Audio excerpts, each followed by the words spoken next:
The spring light came through the gap under the cupboard door in a thin yellow line, and Harry Potter lay on his cot and watched it until his eyes hurt. He was 6 years old. He had turned 6 the previous July, and somewhere in the back of his mind, in a place well away from any thought he was allowed to have out loud, he was already counting towards 7.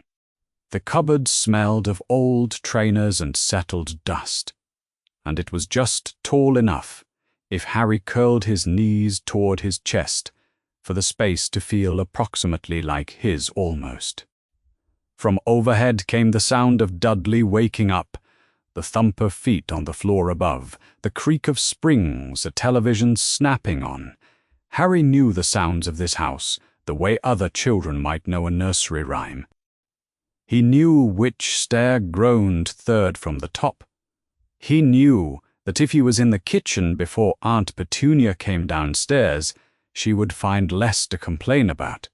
He sat up, careful not to knock his head against the shelf where Vernon kept his extra golf caps, and opened the door. The hallway of number 4, Privet Drive, Little Winging, Surrey, looked exactly as it always did. Cream-colored walls, the shoe rack by the front door, a framed photograph of Dudley at age 4, on a toy car, beaming and pink. There was no photograph of Harry anywhere in the house. He had stopped looking. He went to the kitchen. Aunt Petunia was already there. She was a thin woman with a long neck and a way of arranging her face that suggested everything in her immediate vicinity, including Harry, was slightly beneath her notice. Her blonde hair was already pinned. She stood at the counter, cracking eggs, with the focused efficiency of someone who had decided long ago that warmth was a waste of motion. She did not look up when he came in. "Bacon," she said. Harry found the pan. He found the bacon. He took his place at the stove, and the morning proceeded in its ordinary fashion. The smell of grease, the hiss of fat in the pan, the distant noise of Dudley's television. His arms were never quite long enough for the hob. They never were. Dudley came downstairs like a small, determined avalanche. He was large for 6, fair like his mother, and he occupied every room he entered the way a weather system occupies a sky, completely.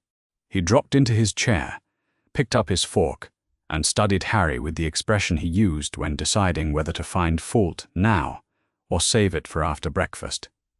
"He burned it last time," Dudley announced, to no one and to everyone. "I didn't," Harry said. He hadn't. He knew he hadn't. But the thing he had learned, living here, was that accuracy was not the point of statements like that one. The point was to establish daily that Harry was the kind of person who burned things, who got things wrong, who was less than, so that when something was actually wrong, the conclusion was already waiting. "Don't argue," Aunt Petunia said with her back to him. Uncle Vernon appeared in the doorway, enormous, purple-jowled, his moustache bristling with vague and not yet directed irritation. "Ah!" He glanced at Harry the way he glanced at roadworks and overdue bills, unavoidable, therefore annoying, and sat down with his newspaper. Breakfast proceeded. Harry ate his small portion standing at the counter, as usual. He had stopped wanting to sit at the table. Sitting at the table meant participating in a fiction about what kind of household this was, and Harry had never been very good at that particular pretending. Outside, the April morning was doing its best. Thin sunshine on the privet hedges, a lorry somewhere down the road, 2 pigeons on the neighbor's roof, conducting their business with perfect indifference to everything below them. Harry watched them through the window while he washed up. The pigeons were not performing anything, neither was he. It was while he was drying the last of the plates that it happened. He had reached for the cup shelf. It was always slightly too high for him. Things in this house were often too high or too heavy or otherwise scaled for someone who was not Harry, and climbed onto the edge of the counter to reach it. The cup he wanted came down easily enough, But as he put it away, he caught the glass balanced near the back of the shelf, and the glass tipped and fell and broke on the tile below with a small, flat, decisive crack. Aunt Petunia turned around. Her face was not the face she usually wore. The usual face was controlled, cool, arranged around the business of not acknowledging anything she preferred not to acknowledge. The face she turned on him now was older and less managed. Underneath the control was something Harry had always felt, but never quite seen so plainly. She was frightened, not of the glass, not of the noise, of him. She had always been frightened of him, and now the fear had become something it sometimes turned into when it had nowhere else to go. "You," she said, in a voice like a door being locked. "It was an accident," Harry said. He meant the glass. She had already crossed the kitchen. She was faster than she looked, and there was a quality to her movement that left no room to step back. Harry had one moment of understanding what was about to happen, and no time at all to do anything with the understanding, and then her hand connected with the side of his face, open-palmed, not large, not theatrical, simply certain, and the kitchen went very quiet. And then it went less quiet. The plates in the drying rack clattered against each other without being touched. The window above the sink shuddered in its frame. The overhead light flickered once, as though something in the walls had flinched. The shards of broken glass on the floor skittered sideways. And Harry's hair, black and cut 3 days ago to a neat, controllable length, rose at its ends, as if lifted by a wind blowing in no direction that had a name. Petunia stepped back until she hit the counter. Her hand was at her throat. She was staring at him with the expression Harry had seen on her face before, in quieter versions, not when she was performing perfectly normal for the neighbors, but in private moments, when she thought he wasn't looking. She was afraid of what he was. She had always been afraid of what he was. And for the first time, Harry understood with a clarity that arrived out of nowhere and settled in his chest like a weight. The cruelty had never been about power. It had been about keeping the fear somewhere. She could manage it. The air in the kitchen settled. The glass was still broken on the floor. The side of Harry's face still stung. Neither of them moved. It was Vernon who appeared in the doorway, eventually drawn by the quality of the silence, and who looked from his wife to Harry and back again, with the baffled, darkening incomprehension of a man confronted by something he does not have the vocabulary for. No one explained anything to him. Petunia turned to the window. Harry put down the drying cloth and picked up the broom. 3 streets from Privet Drive. Arabella Figg set down her cup of tea and pushed herself to her feet. She had been in the garden, edging her beds. Her knees had been bad since February, but spring would not wait for her knees, when the light in the kitchen window of number 4 had done the thing that, in 6 years of watching, she had been half expecting and half dreading it might one day do. She moved slowly. She moved with purpose. In the cupboard under the stairs at number 4, Privet Drive, Harry sat on his cot with his knees drawn up and his cheek resting against them. His face ached. He did not cry, because crying was a solitary occupation that produced nothing useful, and because underneath the ache there was something he could not quite get to. Some residue of what had happened in the kitchen, some echo of that crackling, breathless thing that had moved through the room and then was gone. He had always known the something that happened around him was something. He just had no word for it. He had tried once to ask Aunt Petunia why his hair grew back after she cut it too short, and she had told him not to be ridiculous and sent him outside. Through the gap under the door, the thin yellow line of April light lay across the floor. Harry watched it. He did not know that 3 miles away, in a building beneath a street he had never walked, in a vault watched over by creatures he had never heard of, a document that had lain dormant since before his 2nd birthday had just felt a tremor move through every one of its clauses. He did not know what had been set in motion. He knew only that his face hurt, and the kitchen had done something, and somewhere inside him, somewhere small and still, in the part of himself that had no name for itself yet, something that had been very quietly sleeping for a very long time, had at last opened its eyes. Deep in the earth beneath Diagonale, the counting rooms of Gringotts Wizarding Bank kept their own time. No windows, no weather. Only the low burn of the ledger lamps, the iron stands, the accounting crystal on its rod, and the measured scratch of quills against parchment that had never been touched by daylight and never would be. The air at this depth had a quality of permanence to it, cool and still, undisturbed by the seasons cycling above, the same in April as in December, the same in wartime as in peace.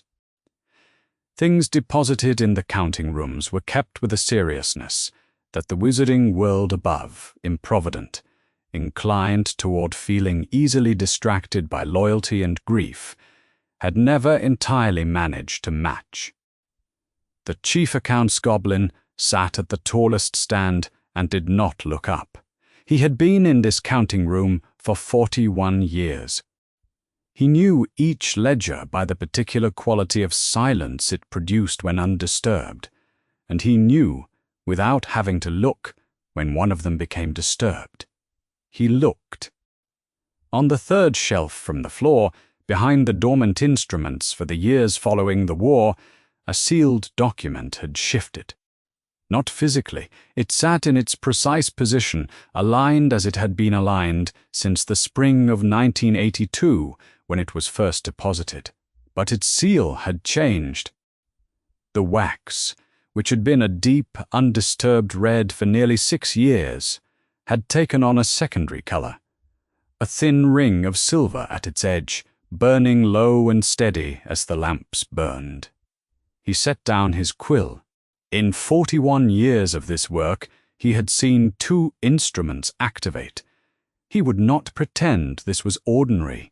The seal's change meant that somewhere in the world above, in the damp English spring, among the noisy and improvident population that kept Gringotts in business and trusted it with their most important words, something had happened that a dead woman had anticipated. He had catalogued this particular document differently from the rest for 5 years. He had never said so to anyone. He had simply noted, when it was first deposited in 1982, the particular precision of the accompanying instructions, the absence of any assumption about who would or would not cooperate, the careful accounting for every possible failure, including the failure of survival, and had understood that this one would eventually wake. He called for his superior.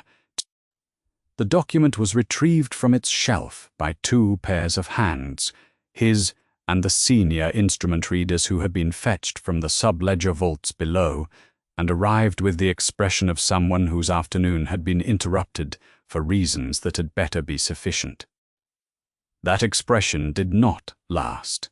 He read the document's cover page once and set down his accounting crystal, and was, for a moment, simply still.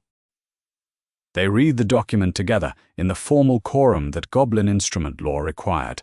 2 senior goblins, both off holding rank, both witnesses to the full text. The instrument had been deposited in February 1982 by a goblin representative acting under instruction from a sealed letter. That letter now in associated holding, along with 2 further sealed envelopes. The depositing instructions had been prepared by one Lily Evans Potter, which, prior to her death on the 31st of October 1981, the document's activation clause was simple, precise, the kind of clause that only a very careful person writes, someone who had sat alone with parchment and thought through every implication before committing it to ink. If the person of Petunia Dursley, née Evans, willfully struck the person of Harry James Potter Minor, the instrument would activate in full. The instrument had activated. The detection magic in the seal had registered it 15 minutes ago. The primary guardian, named Sirius Black. A handwritten notation accompanied the designation, in the depositing witch's own script. He will be there if he can be there. Below it, the instrument's own status note, added by the holding department at the time of deposit, imprisoned at Azkaban. The secondary clause, in the event of the primary guardian's unavailability, the alternate guardian was to serve. The alternate guardian named Remus John Lupin. The secondary activation clause, upon the instrument's waking, the Goblins of Gringotts were to file a formal legal record with the Ministry of Magic, asserting that the primary named guardian had been imprisoned without due process, without trial, without the documentation that Goblin law required, before any person named as guardian in a binding instrument could be legally set aside. The ground for the claim would consist of the filing itself and a formal request for documentation of the proceedings that had preceded the imprisonment. The Goblins would make the request. The ministry would produce the documentation, or it would not. Either outcome was, in its own way, an answer.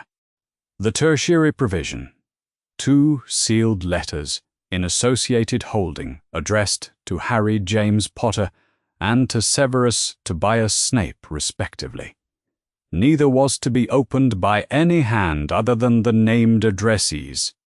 The first was to be delivered at the Goblin's own discretion, when the child was stable and of sufficient age. The second was to be delivered within 24 hours of the instrument's activation. The senior instrument reader set the document down. Neither Goblin spoke for a moment. This was not sentimentality. It was simply that a woman had sat alone with parchment 5 years ago and arranged with considerable precision for her instructions to outlive her by decades. And now they had woken, and the appropriate professional response was to proceed. They proceeded.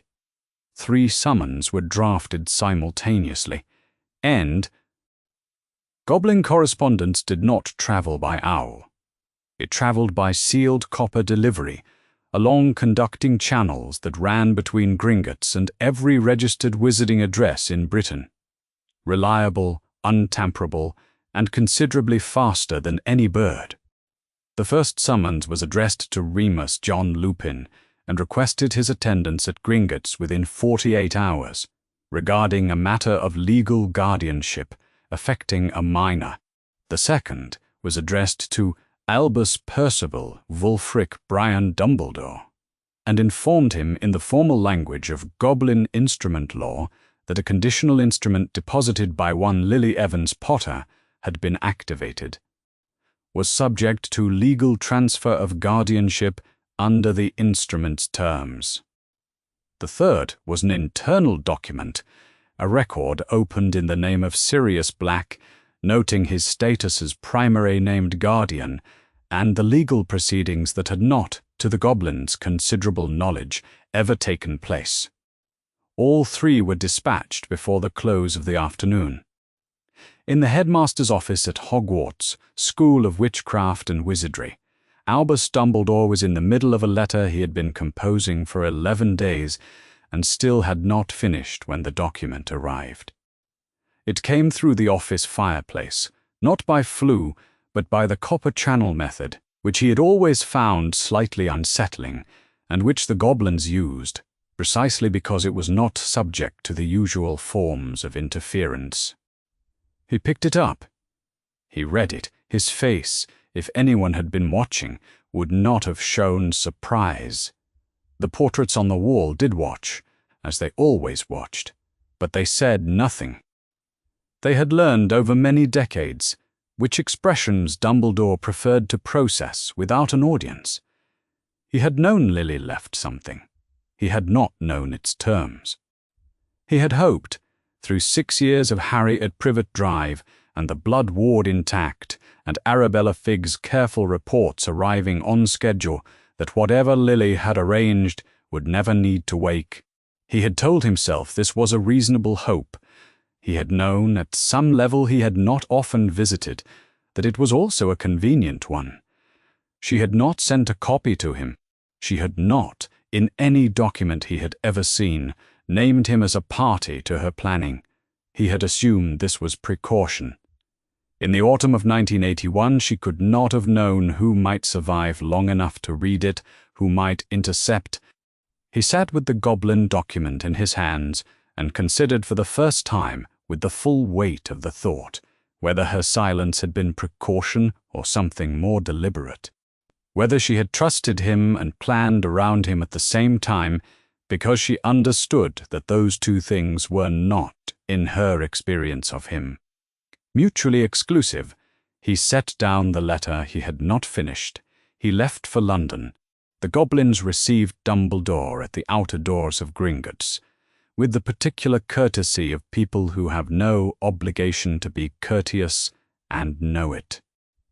He was conducted through the public hall, past the long counters, the weighing scales. The Goblins bent over their ledgers with the specific concentration of people who have decided that accuracy is more important than speed, and are right to have decided this, and into a corridor that sloped gently downward, its lamps low and green-tinted. The room at the end of it smelled of deep earth and old metal, and the particular cleanness of places that have never been interfered with. He was shown to a chair. The chair was human-scaled.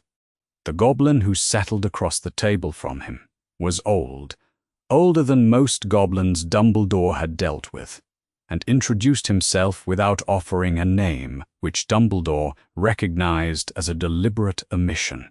"You are here as a notified party," the Goblin said without preamble, "not as a legal participant, not as an authority over this instrument, over this bank, or over the minor child in question.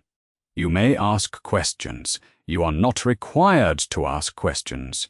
You are required to receive." Dumbledore considered this. He thought about the several things he might say, and then he thought about which of those things would be useful, and then he thought about which would be true. "Yes," he said, "I understand." The Goblin looked at him for a moment longer, in the manner of someone checking a piece of work before setting it aside. Then he placed a bound folio on the table, its cover bearing a seal still faintly silver at its edge, where it had been read this morning. "Then let us begin." He was permitted to open the document. He was not permitted to take it with him. He turned to the preamble, and for the first time since the autumn of 1981, he heard Lily Potter's voice. Not literally. She was dead, had been dead since the last evening of October in a house in Godric's Hollow that was rubble now and monument.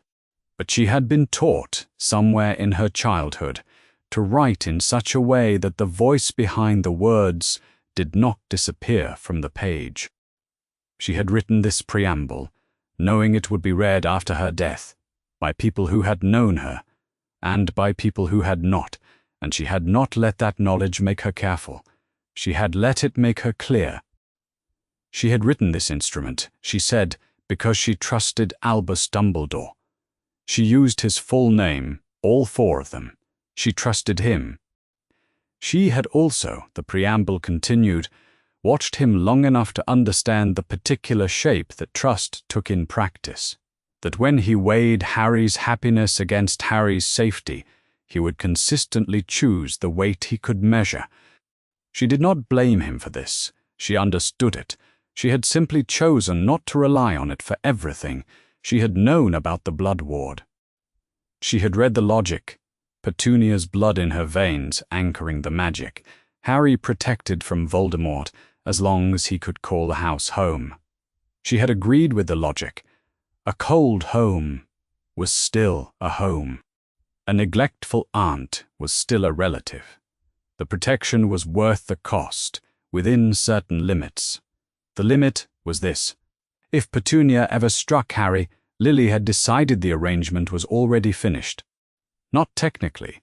She understood the ward did not require warmth, only the ability to call it home, but finished in the sense that she was willing to count.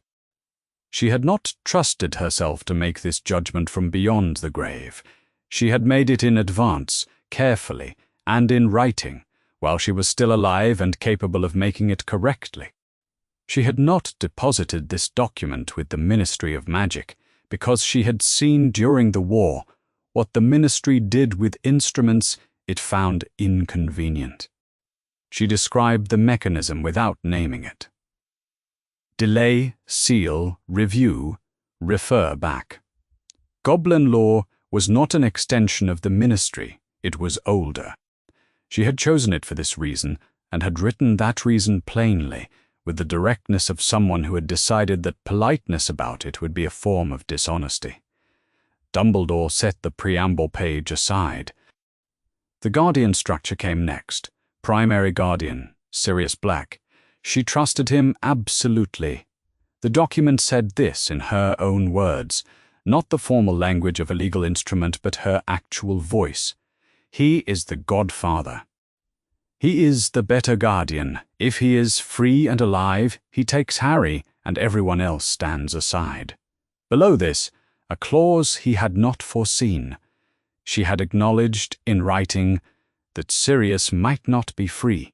She had known, in the last months before the end, that someone inside the Order was wrong. She had not known who. She had written it plainly, I cannot name them. I can only plan for the possibility that by the time this document is read, they will have acted, and Sirius may be among those they damaged. If he is imprisoned, his claim is not voided. It activates the alternate guardian clause, and it demands that his imprisonment be formally reviewed. Alternate guardian, Remus John Lupin. Here she was precise in a different way. Less the language of trust, though trust was present, and more the language of someone who had thought through the obstacles and addressed them one by one. She knew Remus was a werewolf. She named this without softening it. She knew the ministry's position on what he was. The will's provision was a goblin-managed trust instrument, drawing on a financial reserve she had established and set aside separately from Harry's inherited vault, designed to give Remus a stable home and the means of providing for a child without requiring him to seek work under ministry-held terms. She had arranged this before the war turned. She had not told anyone. Dumbledore had not known. He sat with this for a moment. He had known Lily well, had admired her, had recognized in her, from her first year at Hogwarts, the particular quality of someone who would do what they said they would do. He had thought he had known the weight of what she left behind.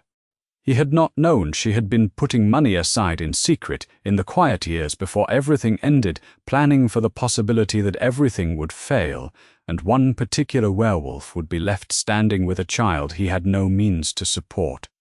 She had thought further ahead than he had. He sat with this fact as well, and did not look away from it. She had written, at the close of the Lupin section, Remus is good, not in the easy way. In the way of someone who has every reason not to be, and chooses it daily. He closed that section of the document. The Blood Ward, he said. Goblin jurisdiction, said the goblin across the table without pausing. The decree for justifiable confiscation applies to instruments administered by the Ministry of Magic. It does not apply to instruments held by this bank. We have examined the question. The Blood Ward was the strongest protection available to the child. The Blood Ward required the child to be able to call the house home. The goblin's voice was even the specific evenness of someone reading from a prepared text they have anticipated the need for. Our monitoring instruments, registered a degradation in that condition over the 14 months preceding today. We record data. We do not speculate about causes. The ward was already failing. The activation of this instrument did not dissolve the ward. It acknowledged, under Goblin law, what the ward's own magic had already begun to do. Dumbledore was quiet. Outside this room, in the city above, in the spring that was carrying on without him, Harry was somewhere, in the cupboard perhaps, or the kitchen. Dumbledore had arranged the boy's life so precisely for 6 years that the simple fact of not knowing where he was at this particular moment produced a feeling he could not quite name. Something close to vertigo. Though he had never been a man susceptible to heights, there was nothing to say to the Goblin's argument that was not a concession. He had reached the end of this argument. Lily had reached it before him, and answered it, had reached it years before him, had sat with parchment in whatever room she had used for quiet thinking, and worked through it, and found an answer, and written it into a document that had waited 6 years to be read. "Very well," he said. The Goblin placed 2 envelopes on the table between them. The seals on both were Goblin-made, the kind that would not open for any hand other than the one named on the front. He recognized neither seal. He recognized the handwriting immediately. The first envelope was addressed to Harry James Potter. The second was addressed to Severus Tobias Snape. "The first," said the Goblin, "will be delivered at our discretion, when the child is stable, when he has reached a sufficient age. The will's internal clause specifies the conditions, and the second, within 24 hours of today." Dumbledore looked at the envelope addressed to Snape. It sat on the table between them, slight and white, her handwriting across the front. He looked at it for longer than was necessary to read a name. He did not ask what it contained. He understood that the Goblin would not tell him, and that asking would demonstrate that he had not fully absorbed the terms under which he was sitting in this room. Lily had sent a letter to Severus Snape. She had not sent one to Albus Dumbledore. He did not pretend, sitting here, that this was an oversight. He looked away from it. He thanked the Goblin for his time. He was conducted out through the corridor and back into the afternoon, which had greyed while he was inside, the spring light low and flat over the rooftops of Diagon Alley. He stood for a moment on the step before he moved. She had trusted him. She had also, without contradiction, planned for the ways in which trust was not the same as reliance, and reliance was not the same as control, and control was not the same as love. She had known the differences. She had built around all of them. He had spent a long time in the habit of being the person who planned further ahead than anyone else in the room. It had not occurred to him, until today, to wonder who was doing that for the rooms he was not in. He told McGonagall first. She was already at his office door when he returned from London, had perhaps been there since the word began moving through whatever channels such words moved through.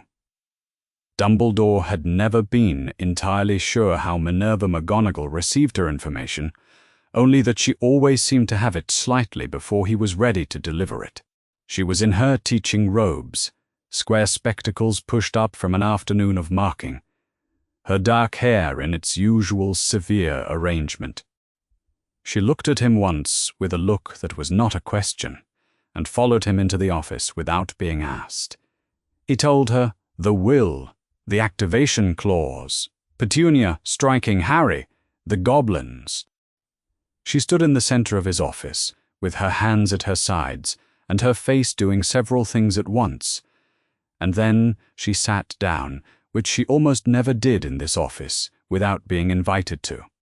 He poured tea, because it was the only action that felt appropriate, and she accepted the cup without seeming to notice she had. "I told you," she said at last. Her voice was quiet, quieter than it usually was when she was angry, which made it somehow more precise. "You did," he said, "in November 1981. I told you those people were wrong for him. I sat outside that house for an entire day in November, watching, and I told you. You did, Minerva." She set the teacup down, and I could have done more. I could have argued harder. I accepted it when you said the blood ward was the most important consideration, and perhaps that was correct, but I accepted it without I didn't. She stopped. She was not a woman who left sentences unfinished. As a rule, she finished them even when it was uncomfortable to do so. I didn't fight for him the way I should have, and he has been in that cupboard for 6 years. Dumbledore said nothing. There was nothing he could say that would be more honest than her silence, and he had learned, across 40 years of working alongside her, that this was not always a moment that required his voice. "Who is the named guardian?" she asked after a moment. "Lupin." She was quiet for long enough that he could hear the fire in the grate settling. "Remus," she said. "Not quite to him." "Yes?" "He is 27 years old. He was their friend. He was Lily's friend. I know what he was. And—" McGonagall picked up the teacup, not to drink from it, but to have something to do with her hands. A habit Dumbledore had noticed in her across 40-odd years of acquaintance and never remarked upon. "And I know what he is. His condition will be the first thing the Ministry uses against him. I expect you are right." "Then we should find him before they do." She set the cup down. "Do we know where he is?" "In Britain. I can reach him through established channels." "Do so tonight." She said this with the certainty of someone who had identified a problem and expected it to be addressed. "The Goblin summons gives him 48 hours. We should not waste any of them. He will need time to understand what is being asked of him before he walks into Gringotts and accepts it formally." She paused. "He will need more time than 48 hours to understand it entirely, but that is what we have." Dumbledore nodded. She was right. He knew. She was right. He had known, since the moment on the Gringotts step, that the next days would require a particular kind of precision, the kind that his preferred mode of patience did not entirely allow for. McGonagall left the office with the particular purpose of someone who has assessed a situation and allocated its pieces. The door closed behind her, and she left a quality of silence that had some shape to it. He sat with that silence for a while. Then he called for Snape. It took longer than it should have. Snape arrived wearing the expression he kept for the hallways when students were present, composed, controlled, everything arranged to suggest that whatever was happening around him was only barely worth his time. "Taz." He took the chair McGonagall had vacated, not as though he was settling into it, but as though he was permitting it. "I have something to tell you," Dumbledore said, "about Harry Potter." Something shifted in Snape's face that would not have been visible to anyone who did not know what to look for. It was not much. A tightening at the corners of the mouth, a quality of stillness that became different in kind, stiller than composure. "Tell me," he said. Dumbledore told him the will, the claws, the goblins. He did not tell him about the sealed letter that would be delivered separately within the day, and Snape would read it in private, as Lily had intended. He told him the practical structure, that Petunia had struck Harry, that the will had activated, that Harry was to be placed with Remus Lupin as alternate guardian, that the blood ward was already dissolving as he spoke. When he finished, Snape was quiet for a moment that had a particular texture to it. Then he said, "Lupin is a werewolf. Yes, he has no stable home, no reliable income, no experience raising a child. He has the financial provision in the will, and he has the next 48 hours the blood ward is gone." Snape said this over him, not loudly. in a voice like something being locked away behind a door with more than one mechanism. "Harry Potter is 6 years old, and there is now no ward, and his guardian has a condition that makes him physically dangerous once every month. And none of this is part of any plan that I was informed of." "No," Dumbledore said. "It is not. The Ministry will challenge the guardianship, almost certainly, and Voldemort's remaining." "Voldemort has no body," Dumbledore said. "His servants are not coordinated. The immediate danger is lower in 1987 than it will be in several years. That does not mean it is nothing." "No," Snape said. "It doesn't." He stood.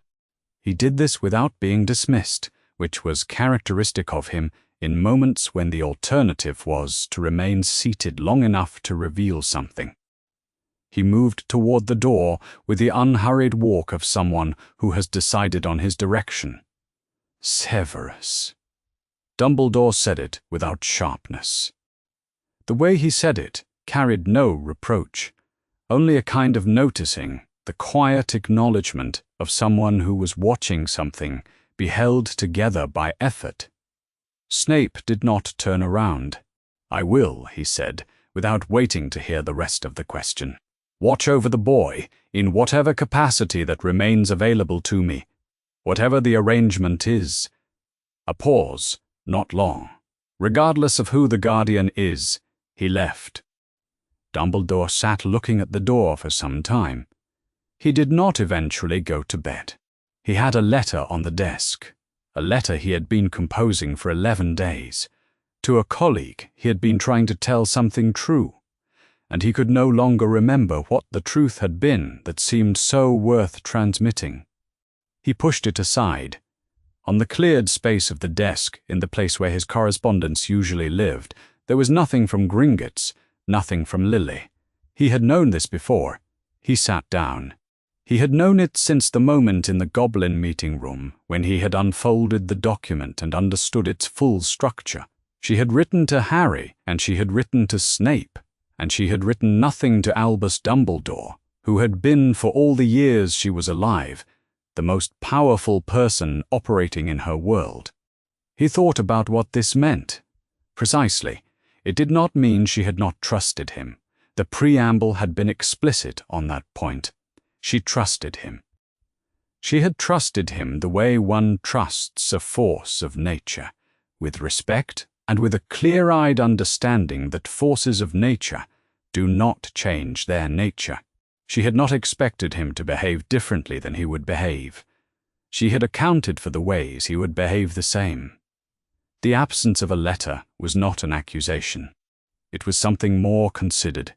It was Lily having thought carefully about what he needed to know and having concluded that the answer was nothing he could not discover himself, that he would do what he was going to do regardless, and that any words she sent him would either be unnecessary or insufficient.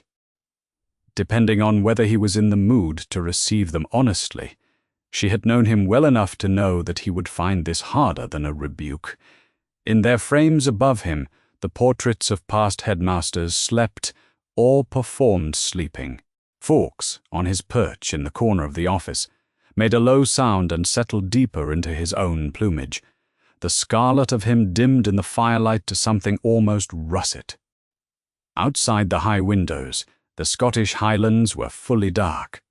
The stars above the towers were engaged in their usual, indifferent work. Dumbledore folded his hands on the desk. He stayed with the empty space where Lily's letter was not, for long enough to understand it properly, to let it be what it was, without trying to revise it into something less pointed. Then he let it go. There was a boy in Little Winging with a bruise forming on the side of his face, and a werewolf somewhere in Britain who did not yet know what the next morning was going to require of him, and 48 hours in which certain things needed to be put in motion. The grief and the self-knowledge could both be accurate. They were both accurate, and neither one excused him from what came next. He reached for a fresh piece of parchment. He began to write. They arrived at number 4, Privet Drive, at 10 o'clock in the morning.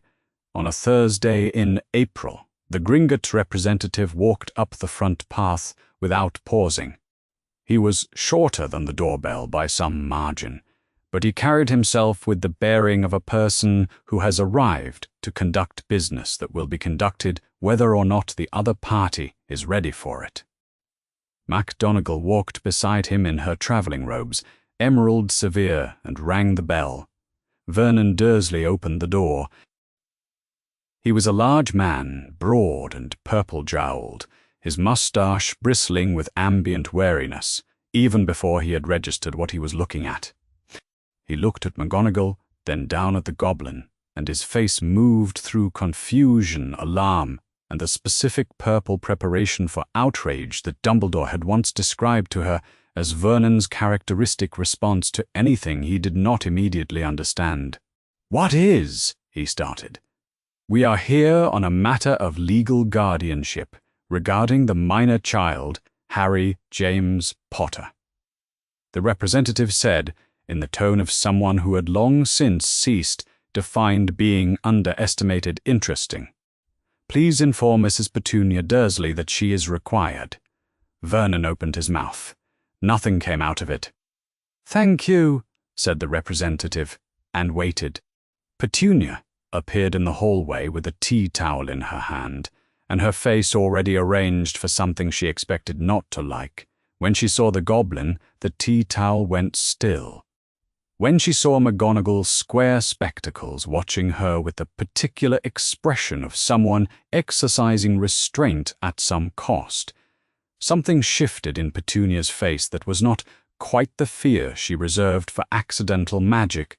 It was something older than either, something she had been carrying for a long time, in a place she did not often visit.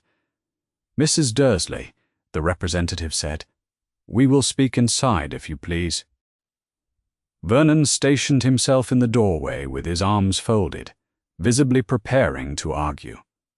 Petunia sat on the edge of the sofa with her hands in her lap. The representative placed a document on the coffee table. "This is a certified extract from an instrument deposited with Gringotts Wizarding Bank in February 1982 by one Lily Evans Potter, deceased. The instrument's activation clause was triggered 2 days ago. The activating event was the physical striking of the minor Harry James Potter by you, Mrs. Dursley." He folded his hands. "You have triggered a legal instrument left by your sister. The consequence is the transfer of guardianship of Harry Potter to his alternate named guardian. He will leave this house today." Vernon made a noise. McGonagall looked at him briefly, in a way that caused the noise to stop. Petunia did not move for a moment. Then, quietly, she knew. The depositing instructions were prepared before Mrs. Potter's death, the representative said. The instrument was completed and held at Gringotts from February 1982. She was already dead in 1982. The instructions were prepared before that. Petunia looked at the document without picking it up. McGonagall watched her, not with the satisfaction she might have permitted herself a younger woman, not with pity, but with something that was simply the act of witnessing. She had known about Petunia in the abstract for 6 years. The cupboard, the cold household, Arabella Figg's reports. But this was different from the abstract. This was Lily's sister sitting in her own sitting room receiving the news that her dead sister had thought carefully enough about her to plan around her, had anticipated Petunia might do this, had decided, if she does, here is what happens next. "She wrote to Dumbledore about me," Petunia said, "not to either of them but to some interior accounting. When she was 11, she asked him if I could come too. She never told me she had done that. I didn't know until the howler." Her voice had lost its managed quality. "And now this. Even after she was dead, she kept." She stopped. She did not finish the sentence. She looked at her hands instead. No one spoke. "We will need to collect the child," the representative said. "McGonagall found Harry in the cupboard under the stairs. She had known this was where he slept, had known it since Fig's first report, known it the way you know things you cannot yet act on, but knowing a thing abstractly and standing in front of the small door with the chipped paint and the scratched-in number 7. She knocked. "Yes?" said a small voice. "Careful. My name is Professor McGonagall. I knew your parents. May I come in?" A pause. Then, all right. The cupboard was not large enough to stand in. She crouched, which was not a position she was accustomed to, and let her eyes adjust. Harry sat on a narrow cot with his knees drawn to his chest, watching her. He was small, smaller than a 6-year-old should be, and he had his mother's eyes and his father's dark hair and a bruise on the left side of his face that she did not look at directly, because looking at it directly would mean having a reaction to it, and she did not have time for a reaction. Not now. "There would be time for that later, Harry," she said. "I need to tell you some things quickly, because there are people waiting. Is that all right?" He nodded. "Your mother and your father were a witch and a wizard. Good ones, very good ones. They loved you. They died when you were 15 months old. Not in a car accident, not because of anything you did or anything wrong with you." She watched his face. It was very still, in the way of someone who has learned to be still when adults are saying important things, because stillness costs you less than the wrong reaction. You are a wizard. The things that have been happening around you that you cannot explain, that is why. You are not broken. You are not strange. You come from people who were good at exactly what you can do. They loved me. He said, "Before they died, you were 15 months old. They knew you very well." He looked at his hands, then back at her. "Are you taking me somewhere?" "Yes, somewhere safe, with someone who also knew your mother." Something moved in his face, a careful noting, a placing of the name somewhere. It would be accessible later. "Can I bring my things?" "Yes." He had very few things. She did not permit herself to look at how few.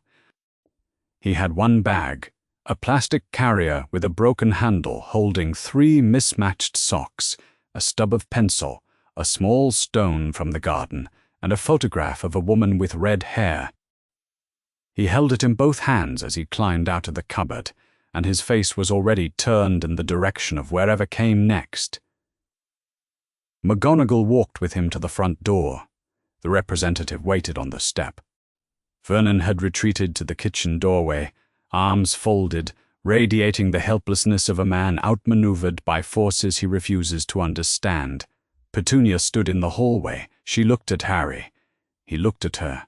There was nothing in her face that was performance. No hostility, no relief, only something tired and exposed. The expression of someone found out, not by the child in front of her, but by the dead woman who had sent him. 6 years dead.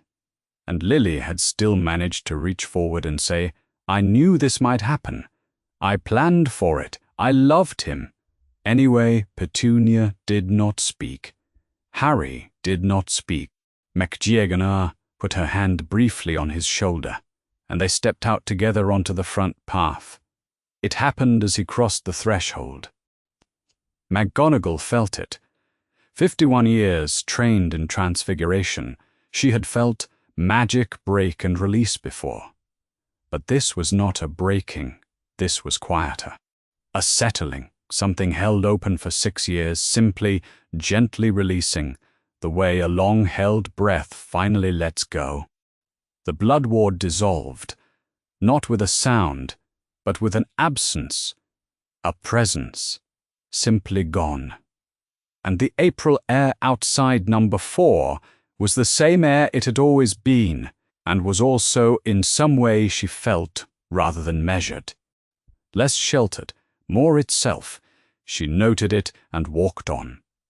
Harry did not look back.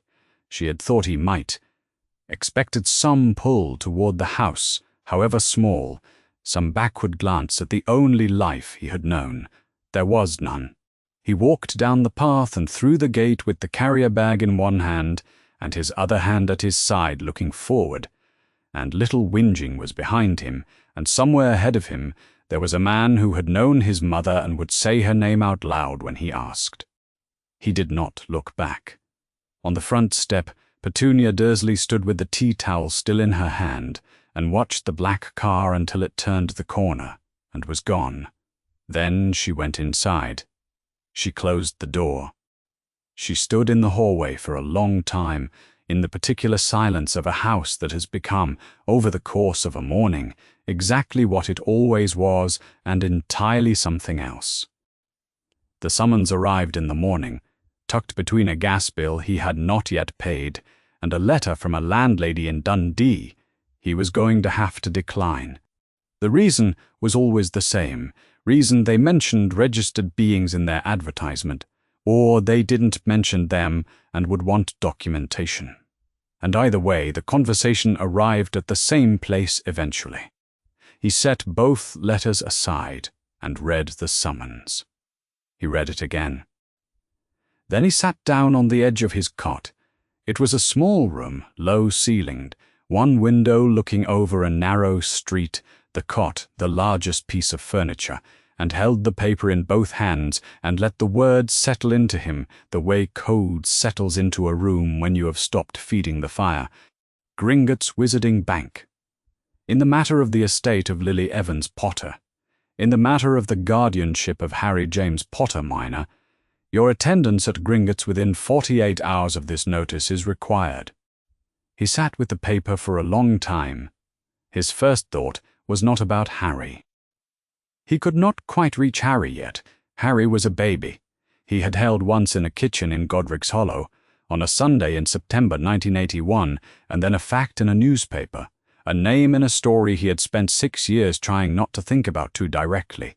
His first thought was about Lily, that she had done this, that somewhere in the last year before the end, she had sat down and thought, if something happens to me and to James, and if Sirius cannot, she had planned. She had written it down, she had given it to Goblins, who would carry it forward through her death and beyond it, because she had understood that Goblins would carry it forward when other custodians might not. She had thought of him. 6 years dead, and she had still thought of him. He did not cry. He was not someone who cried easily, and the feeling moving through him was not quite the kind that finds relief in that direction. It was something older than grief, something close to the sensation of being found, being seen, by a person who was no longer there to see you. He folded the summons. He put it in his breast pocket. He went to the mirror above the wash-basin and looked at himself. The early grey at his temples, the lines around his eyes that had no business being there at 27, the general quality of someone who had been carrying something heavy for a long time and showed it. And then he found his coat and went to London. The Gringotts representative received him at the entrance and led him through the public hall and into a room off the main corridor, smaller than he had expected, stone-walled, a table and 3 chairs. McGonagall was already there. He had not seen her in 2 years. She looked precisely as she always had. Square spectacles, hair pinned severely, the expression of someone who has assessed a situation and determined to address it rather than feel about it, at least in public. "Remus," she said, "Professor." He had not been her student for 9 years and still could not quite stop himself. "Sit down." He sat. The Goblin representative placed the will extract on the table and explained, in the formal language of Goblin instrument law, the structure of what Lily had left. Lupin read the relevant sections.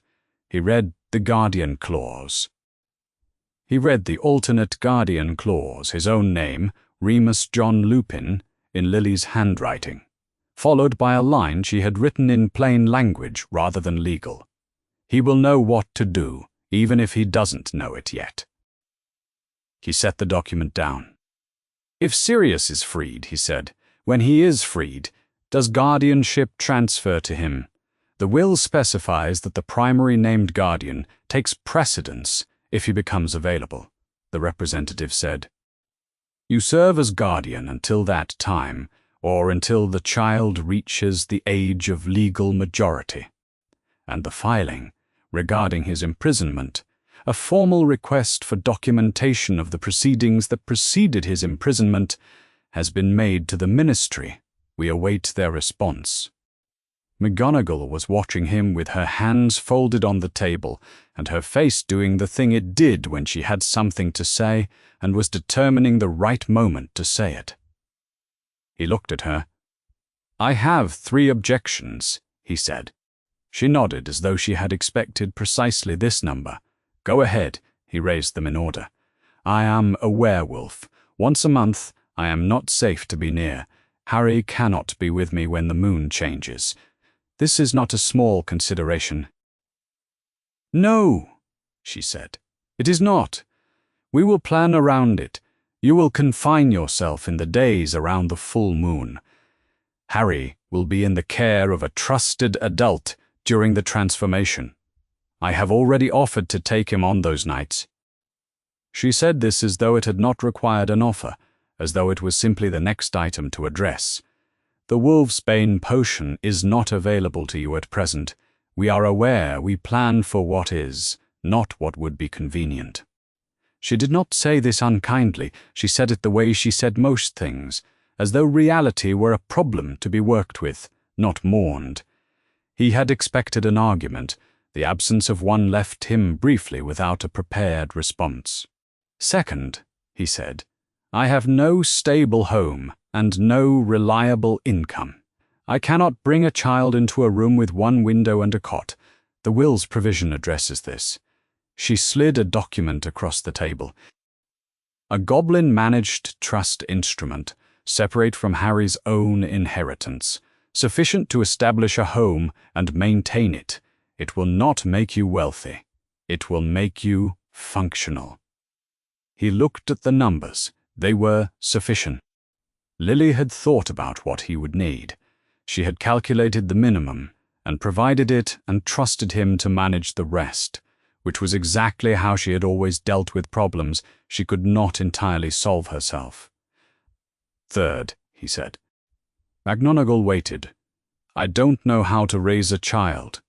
She looked at him over the top of her spectacles in a way he had not missed in the slightest since leaving school. Neither did the Dursleys, she said, and they had 6 years to prove it. He did not have an answer for that.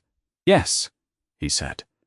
Not to the third objection specifically, to all of it, taken together, to the sum of things that Lily had set in motion from beyond whatever threshold she was on now. Yes.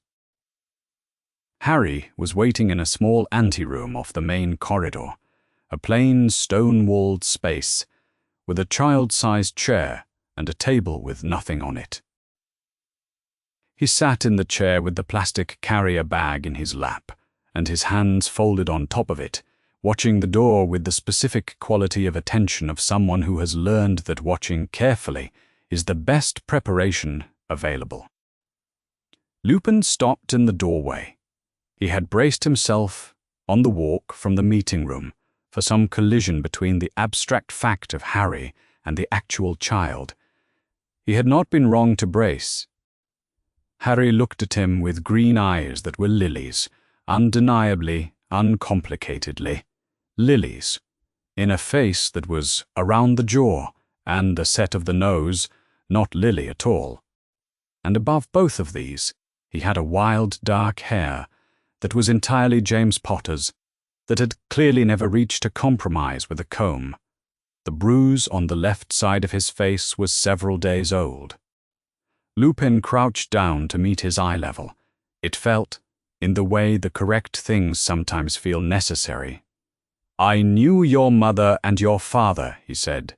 I was their friend. Harry looked at him for a long moment. He did not ask how, or how well, or any of the questions that Lupin had half anticipated. He had just been given a great deal of information for one morning, Lupin understood, the will, the goblins, the professor in the emerald robes, and he was managing it in the particular way of someone who has learned that the most useful thing to do with new information is to place it carefully somewhere before responding to it.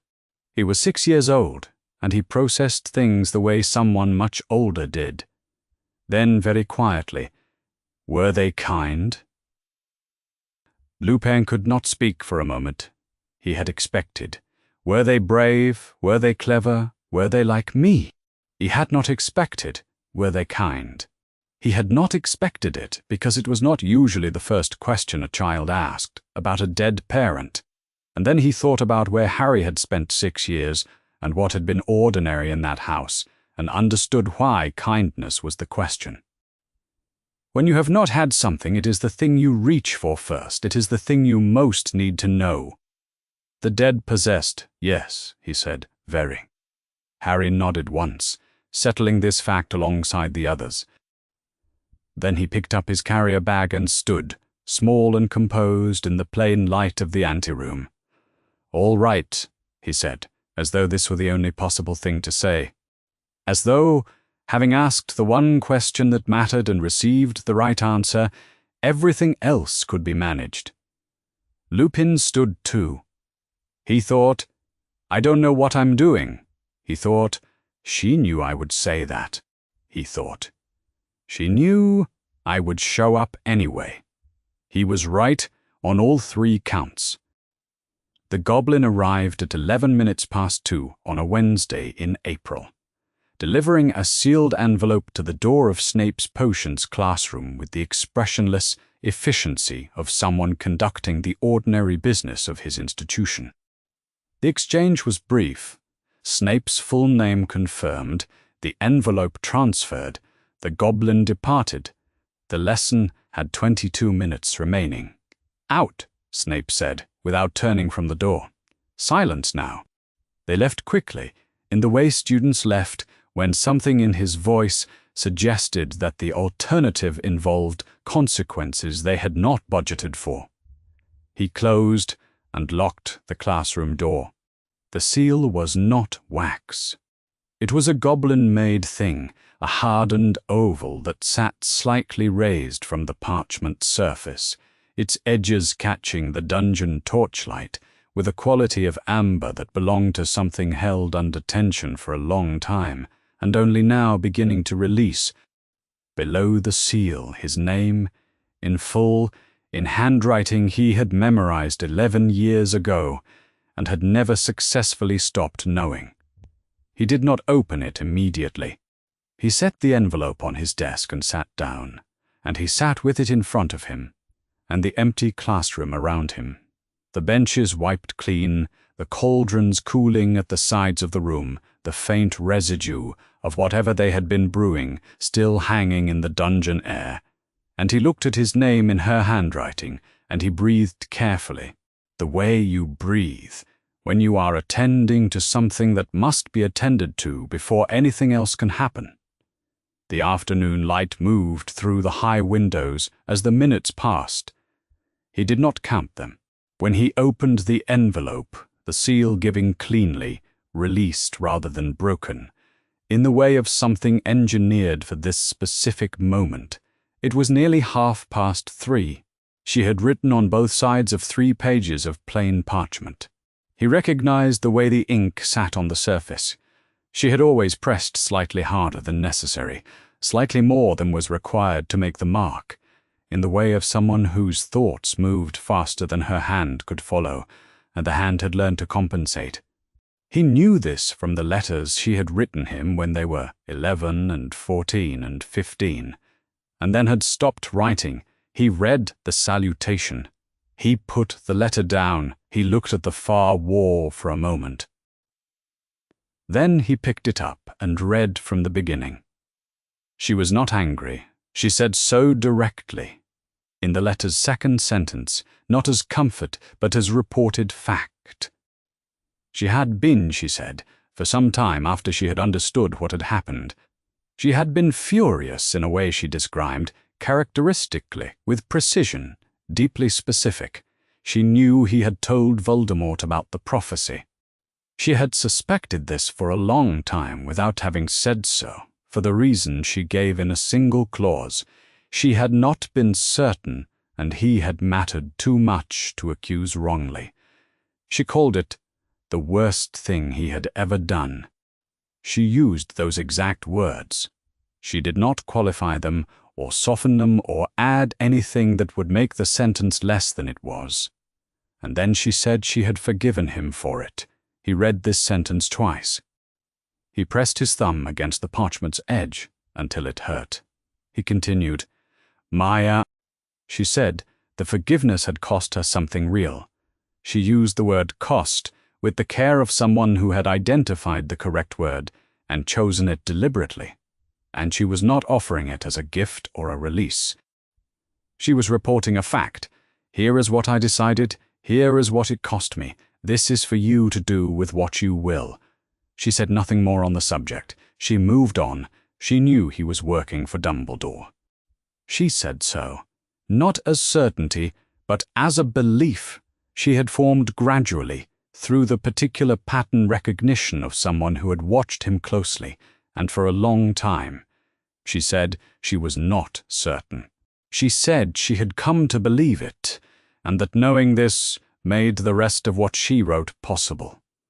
Then she asked him something. "Watch over Harry. Not for Dumbledore," she wrote, "who will ask you for many things, and for whom you will do many of them. Not as a plan or an operation. As the person you were before the worst thing you ever did, the boy who came to find me in a park when I was 9 years old and told me I was magical and meant it as the best news he had.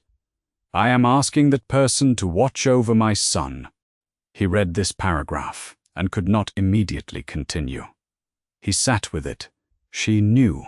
She wrote who the will would name as guardian, either Sirius, or if not Sirius, then Remus. She wrote the name in full, Remus John Lupin. She said she knew this would be difficult. She was not going to pretend it wouldn't be. She said she knew something of what had passed between Snape and the marauders in school, and she was not going to invoke that history as a debt she could draw on to secure his agreement. She was asking because she trusted him, because she believed he was capable of setting the difficulty aside for the sake of her son. She did not know if she was right about this. She hoped she was. Please. The word occupied the end of a sentence, the sentence alone on its line. She had known, when she put it there, exactly what it would do. He put the letter down. He sat for a long time without picking it up again. He did not cry. He had not cried since he was 11 years old. He was not going to begin now, at 27, in a dungeon classroom, with the evening coming in through the high windows and 12 years of grief, calcified in precisely the location grief chooses. You could not cry over something calcified, you could only carry it. He sat with his hands flat on the desk, and let the fact of the letter be a fact she had written to him carefully. She had not absolved him or asked him to be something other than what he was. She had looked at what he was, including the worst part of it, and she had decided on forgiveness after real cost. And she had told him about the cost, because she respected him enough not to spare him from it. She had asked him for one thing. She had used the word she knew would break him open, and she had been right to use it, and he held that too, that she had known him well enough to know the word and used it anyway. There was a doe that lived in him, in the part where his Patronus came from. She was its whole explanation, and would be, for as long as he lived, and he had never needed to say this to anyone, and never would, and Lily had known that too. He thought about Lupin, deliberately, in the way you think about something you have been avoiding in order to stop avoiding it. Lupin, who had stood by when he should not have. Lupin, who had his own accounting to do, and had not done it in any way Snape had found satisfying. Lupin, who was, regardless of all of this, the person Lily had chosen, had sat down with her parchment and her careful handwriting, and written his name in full, chosen him to raise her son. Harry would grow up in Lupin's household. He would know Lupin's voice and Lupin's habits, and his parents' names spoken with love. This was what Lily had been asking him to accept. That this was sufficient. Not that he could bear Lupin in the same room without difficulty. Only that Harry would be safe and known and loved. He was not required to like the arrangement. He was required to protect the boy regardless. He picked the letter up and read the last paragraph once more. Then he folded it in thirds carefully, in the way of someone who has decided a thing will be kept and cares about how the keeping is done, and put it in the breast pocket of his robes. He sat until the last light went out of the windows. Then he stood. Dumbledore's office was lit when he arrived. It was always lit, the amber warmth of a room that was never entirely abandoned, and Fawkes was on his perch in the corner, the scarlet of him dimmed in the firelight to something almost russet. The portrait paintings were awake, watching with the detached attention of observers who have seen many late evening visits and have learned not to comment on them. Snape ignored them. Dumbledore looked up when he came in. He did not ask what had brought him. He had learned across years of working with Snape that asking was not the method by which that particular question got answered. "I will watch over Harry Potter," Snape said from the doorway. He did not come further into the room. "Whatever the arrangement is, whatever capacity is available to me, regardless of who the guardian is." He said this with the precision of someone entering something into a record. "This is not a request for your permission. I am telling you as a fact." Dumbledore looked at him across the desk for a long moment. Something moved in his expression, not satisfaction, which would have been the wrong response, not relief, which would have been presumptuous. Something in a quieter register, the look of someone recognizing in another person a quality they had hoped was there and had not been entirely certain of. "I know," he said. Snape nodded once he left. The filing was prepared in the third week of April 1987, 7 days after the activation of Lily Potter's conditional instrument. It was drafted in the formal language of Goblin instrument law, a register precise enough to contain no ambiguity, old enough to predate the Ministry of Magic by 3 centuries, and enforced through treaties the Ministry had signed in 1689. The document's central request was contained in a single paragraph on the 3rd page. The Goblins did not bury their arguments. The paragraph stated that one Sirius Orion Black had been named as primary guardian in a valid Goblin-held legal instrument, that his incapacitation, his imprisonment in Azkaban, to which he had been committed in November 1981, under the terms of applicable treaty, complete documentation of the formal proceedings that had resulted in his imprisonment, specifically the charges brought, the hearing before the Wizengamot, and the verdict rendered. The Goblin who signed the filing added in the closing section a formal notation. It stated that the Goblin instrument was an open legal record under Goblin law. The Ministry could not request its sealing. The Ministry could not request its amendment. The Ministry could not cause it to cease to exist by declining to respond. The filing was delivered by Goblin courier to the Ministry's Department of Magical Law Enforcement on a Thursday morning. A clerk signed for it, initialed the receipt, and passed it to her supervisor, who passed it to his supervisor, who passed it to the office of the senior assistant to the head of department. There it sat for 11 days. The response arrived at Gringotts on the 23rd of April. It was 7 pages, written in the formal register of Ministry bureaucratic correspondence, and it said very little. What it said was this: the matter of Sirius Orion Black's detention had been resolved under the extraordinary wartime powers granted to the head of magical law enforcement during the period of 1978-1982.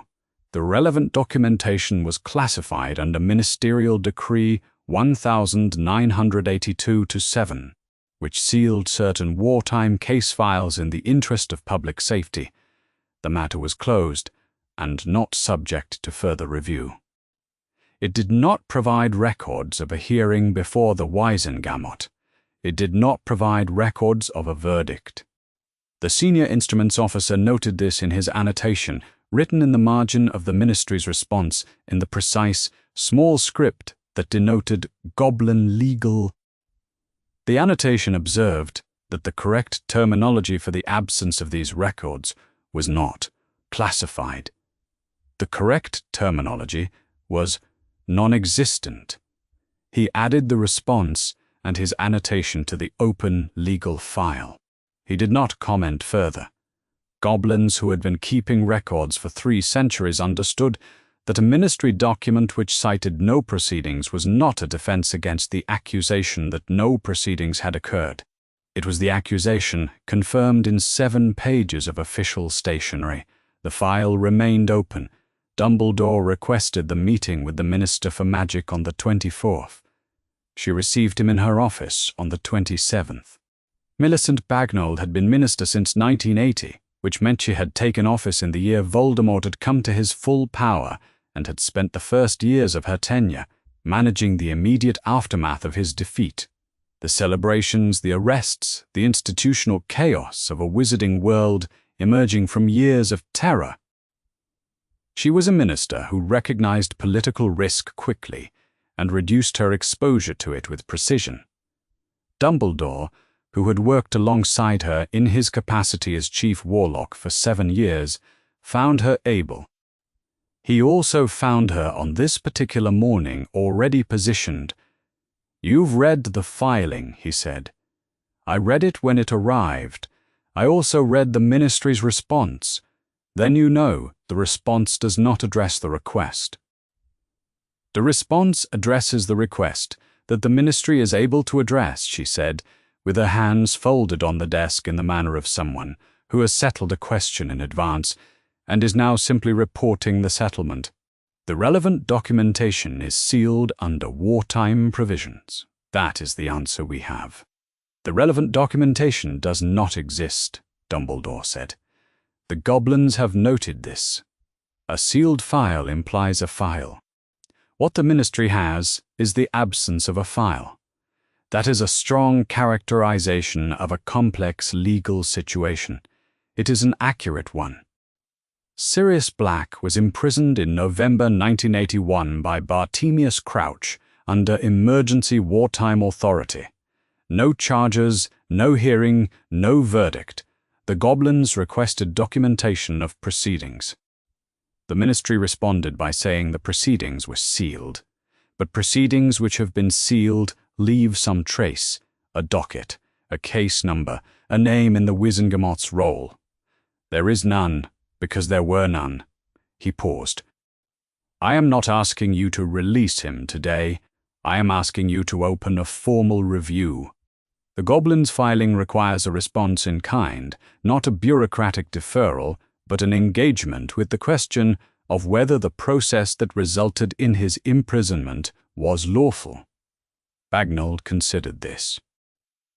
Through the high windows of her office, the ministry's atrium lay below, its golden fountain steady in the torchlight. She looked at it for a moment in the way of someone thinking through an argument they have already decided not to accept. "The timing is not right," she said. "You know as well as I do that there are still Voldemort's people in Britain, not coordinated, not organized, but present. Reopening the Black case would raise questions about other decisions made in that period. It would give certain elements the impression that the ministry is prepared to revisit its wartime posture, which would be misread." She met his eyes. "I am not saying never. I am saying not now. The Goblin's file remains open." "I know it does." She said this without rancor.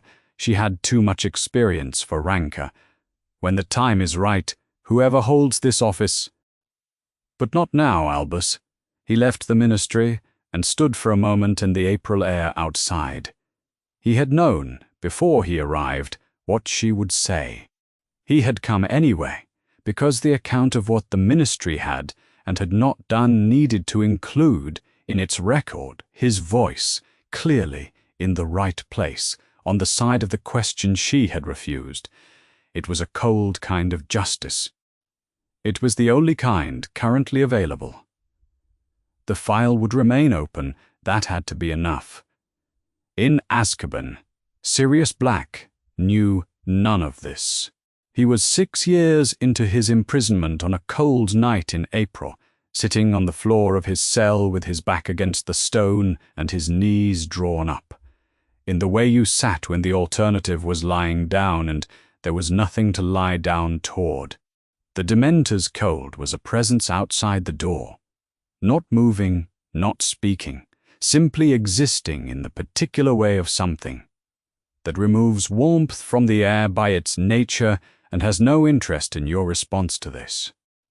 He had been a different person when they brought him here. Younger, louder, more inclined to believe that being right about a thing was sufficient protection against what could happen to you. He understood now that it was not.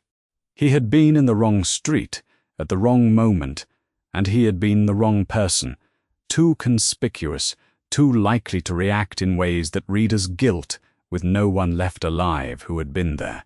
And Bartemius Crouch had looked at the scene and found an explanation that fit and had not asked whether the fit was exact. The Dementors took many things. They took the warmth from memory and the certainty that good things had happened or would. They could not take the knowledge that he was innocent, because innocence was not a feeling. He held it the way you hold the only thing you are not willing to put down. I did not do it. Whatever they believe, whatever I am here for, I did not do it. He pressed his back against the stone, outside the cell, the North Sea. He did not know that in a goblin-held file, far from the shore, the record of what had not been done to him was being kept. He did not know that the goblins, who had never met him, who had no investment in him beyond the fact that Lily Potter had written his name into an instrument they were now obligated to honor, were holding the account of his innocence open in a register that the ministry could not close. He did not know that someone was keeping it for him. He would not know for years. The cottage had 3 rooms, a garden that needed work, and a landlord who asked no questions, either because he was the wizarding sort who understood that certain tenants kept unusual hours, or because Lupin had offered a deposit large enough to make curiosity expensive. Harry suspected the second. He had raised this once, and Lupin had only smiled and offered more porridge, which was how Lupin handled questions he found either unanswerable or amusing. The porridge was always slightly too thick. The dripping tap in the bathroom always took 3 full turns of the handle to stop. The view from the kitchen window was hills, grey-green and foggy in the mornings, and these were the fixed facts of Harry's new life, established alongside Lupin's cooking, which was nutritious and technically edible, and consistently not quite right in a way you couldn't identify until you were halfway through it. Harry had learned to eat everything and say nothing. It was not a new skill, but he was practicing it in a different spirit. Harry had turned 7 on the 31st of July. Lupin had produced a chocolate cake, slightly lopsided, with 7 candles that lit themselves when he murmured something at them. Harry had stared at the candles for a long time before blowing them out. "You can do that," Lupin said. "Much more than that." Harry had thought about this for most of the following week. What being a wizard meant was becoming less theoretical and more textured. Not the large structures, the laws, the history, the things Lupin occasionally half-mentioned before pulling back, but the texture, that there were words for things that burned without fuel, that the unexplained events that had always followed Harry around had a name, and the name was not a problem. He asked questions. Lupin answered most of them, and where he didn't, he said so directly. That's one for when you're older, or longer conversation than tonight. Allows. Harry had learned to distinguish answers that were deferred from answers that were deflected, and the second kind was rare enough that he did not push it. One evening in August, 5 weeks or so into the cottage, Harry asked about his parents. He had not asked before. At Privet Drive, the question had produced a specific expression on Aunt Petunia's face. Not anger, but the kind of expression that came before being sent to his cupboard, and he had learned with the efficiency of someone who could not afford to repeat mistakes not to ask. The learning had been thorough enough that he had carried it out of Privet Drive without examining whether it still applied. He examined it now. It applied in Privet Drive. He was not in Privet Drive. What was my dad like, he asked. They were at the kitchen table, both with mugs of tea, the hills going dark outside. Lupin wrapped his hands around his mug and was quiet for a moment. Not the kind of quiet that means constructing an answer, the kind that means having a great deal to say, and working out which truth to give first. Funny, he said. Genuinely funny, not the kind where you're performing it. He made me laugh on days when I didn't think I was going to. He paused. He was brave in a way that was occasionally maddening. He'd throw himself at a problem before working out whether it needed throwing himself at. He was sometimes terrible at seeing past his own perspective, especially when he was young, but he kept trying to get better at it. He looked across the table. He loved you. From the first moment you existed. I saw Harry filed this. What was my mum like? Something shifted in Lupin's expression. Not grief, but its near neighbor. Something he had been living with long enough to have reached a working arrangement. Brilliant, he said. The kind of brilliant that looked effortless and wasn't. She worked for everything she was good at, and she worked without making a performance of it, which meant people underestimated how hard it actually was. She was stubborn. She could hold a position for a long time once she'd decided it was right. The most powerful person I had ever known, and I mean more than just magic. The kind of power that comes from being certain about what you care about. He paused. She had a temper. She was very fair about deploying it, but when it arrived, you knew. Harry looked at his mug. You have her eyes, Lupin said, green. Exactly like that. Harry kept this. It was the most important fact anyone had ever given him. In the last week of September, 3 days before the full moon, Lupin sat him down at the kitchen table after dinner and told him something difficult. There's something I need to explain, he said. About me, about once a month. Harry watched him. He was 7 now, and he had learned in 7 years that when adults prefaced something as difficult to hear, it usually meant difficult for them to say.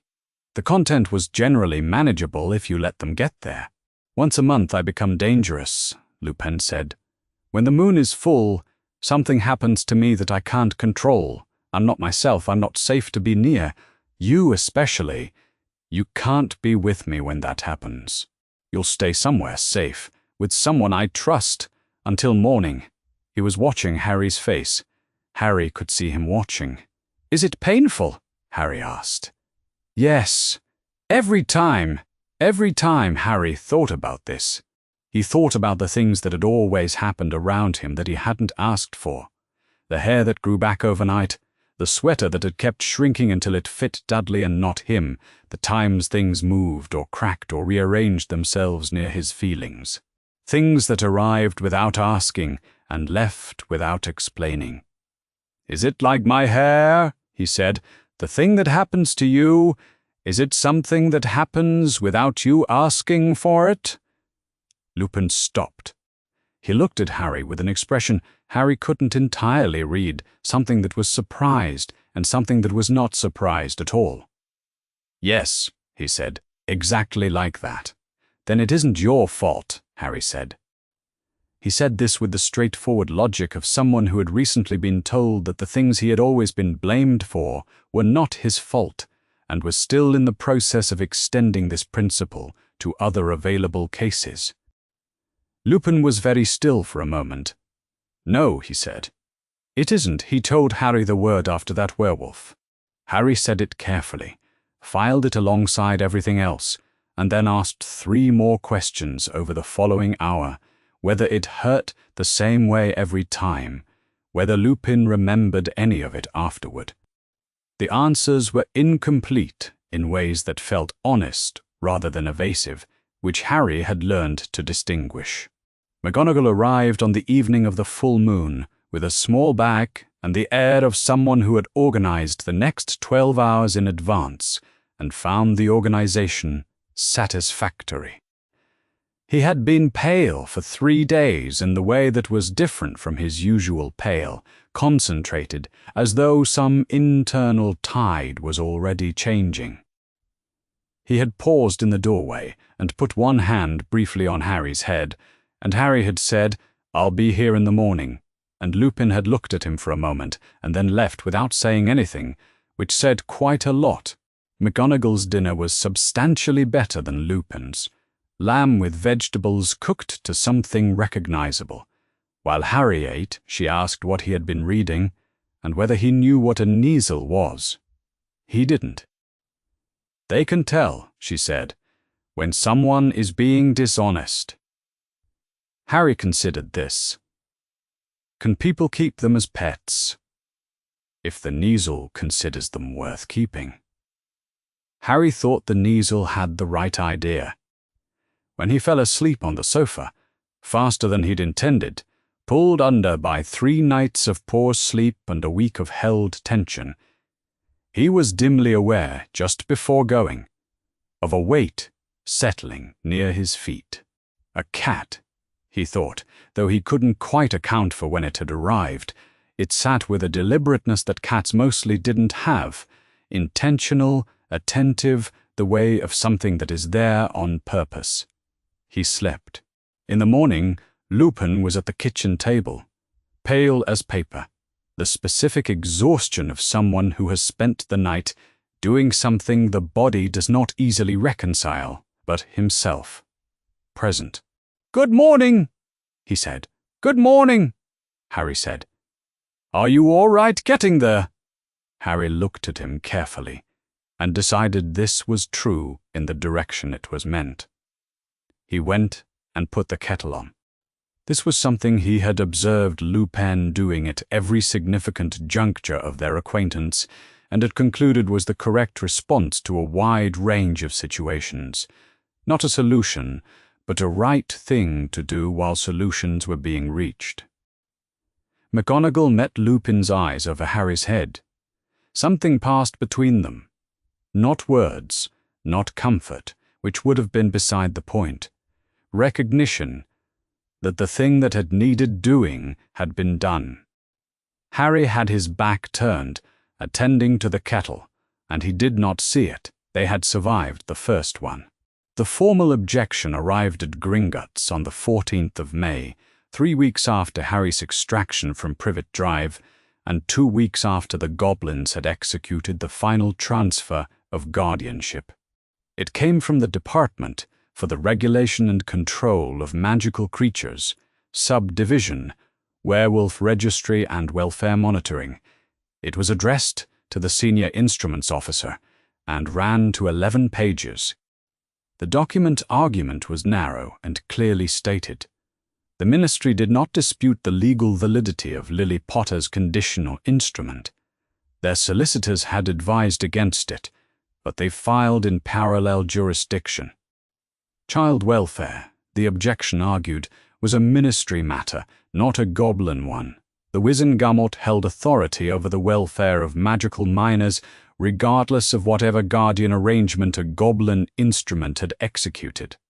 A registered werewolf, under the terms of Decree 37C of the Werewolf Registry Act, was not a person who could legally serve as primary guardian of a magical minor child.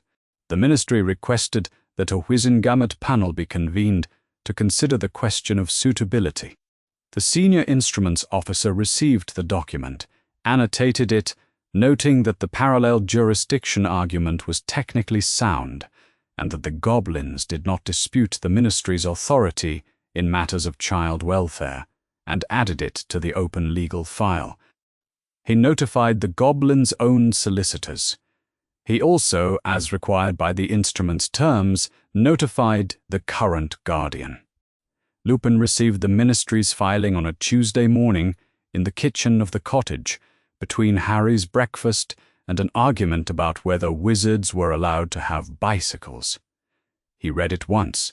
He set it on the counter. He said nothing at the table.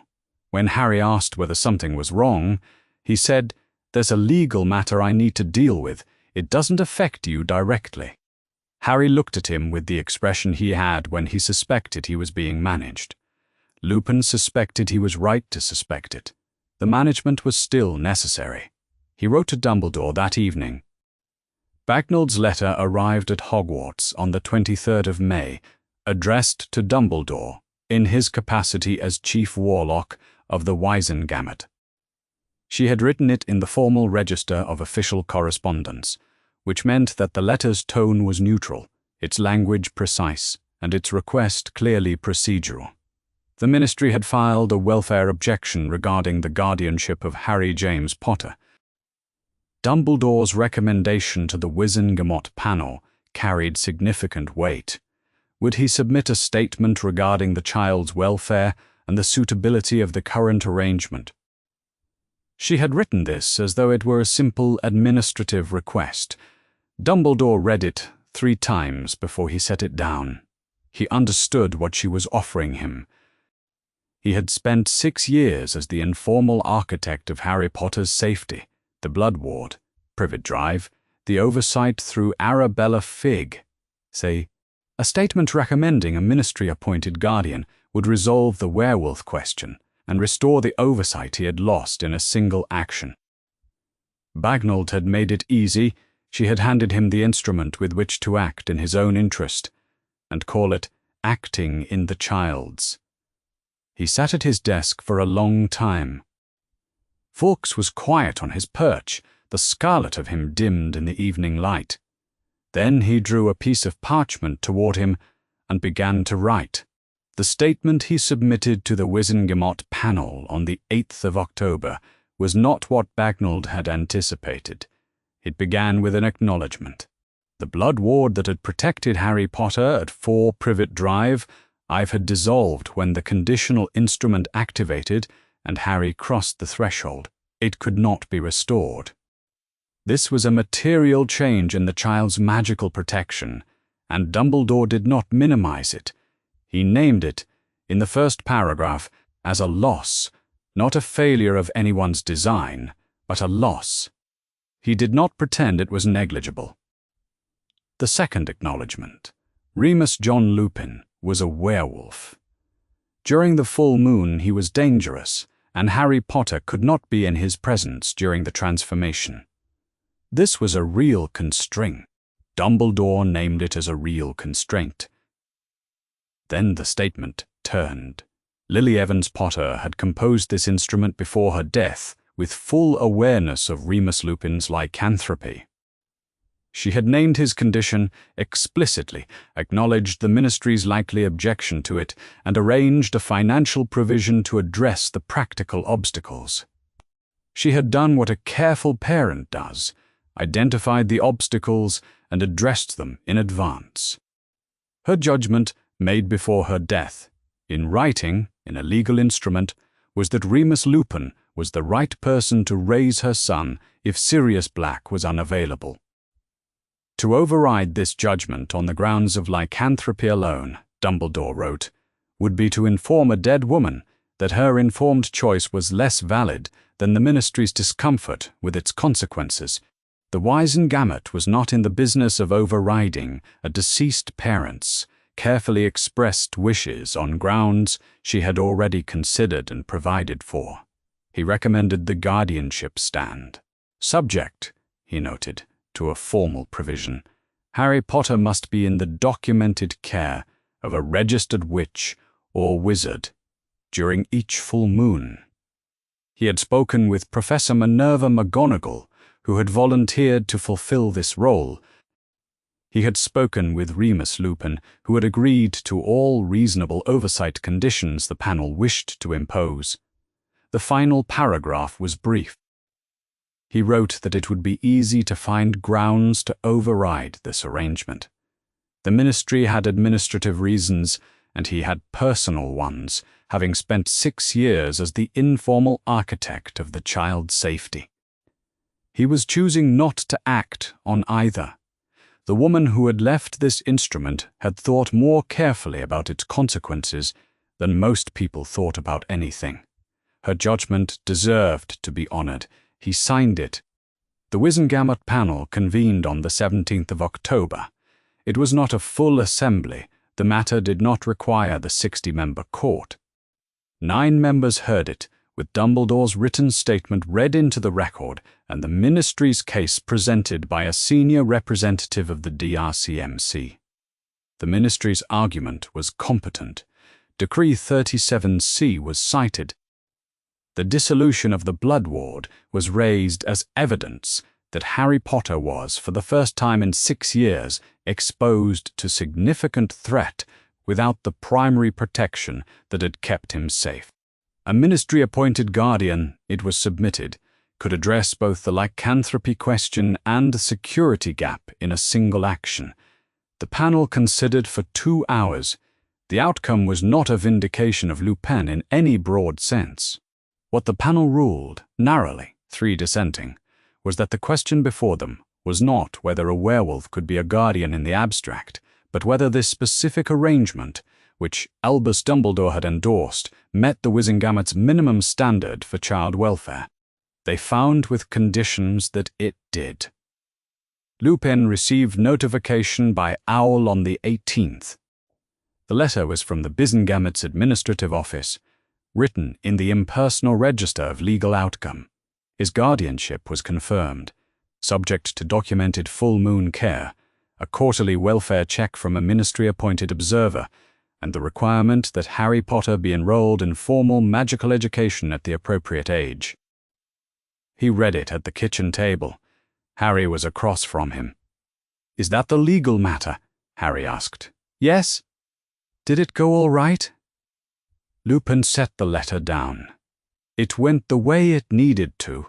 Harry considered this phrasing with the attention he gave to precise statements that left room for something. Then he picked up his toast. "Good," he said. At Gringotts, the senior instruments officer received notification of the Wizengamot decision the same afternoon. He added it to the open legal file, alongside the instrument's activation record, the ministry's welfare objection, the parallel proceedings record, and the outcome. He added it also to the secondary file, the one concerning Sirius Black. The Wizengamot had, in endorsing the Guardian structure, implicitly confirmed that the instrument was valid, and that Sirius Black's unavailability had been the condition activating the alternate clause. The secondary file was now substantially thicker than it had been in April. The senior instruments officer noted this. He did not comment further. He did not need to.